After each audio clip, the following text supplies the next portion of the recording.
నీవు తెలివిగలవాడివి కావచ్చు, విద్యాధికుడివై ఉండవచ్చు, నీకెన్నో డిగ్రీలు యోగ్యతా పత్రాలు ఉండవచ్చు, గాని నీ చావు నీవే చావాలి, దాన్ని ఎవరూ ఆపలేరు.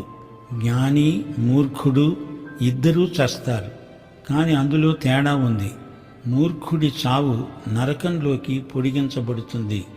నీ జీవితం నీవు అనుకున్నప్పుడు ముగించబడదు. నిత్యత్వపు గడియారం నీ మరణపు గంట మోగించిందంటే అది అంతే.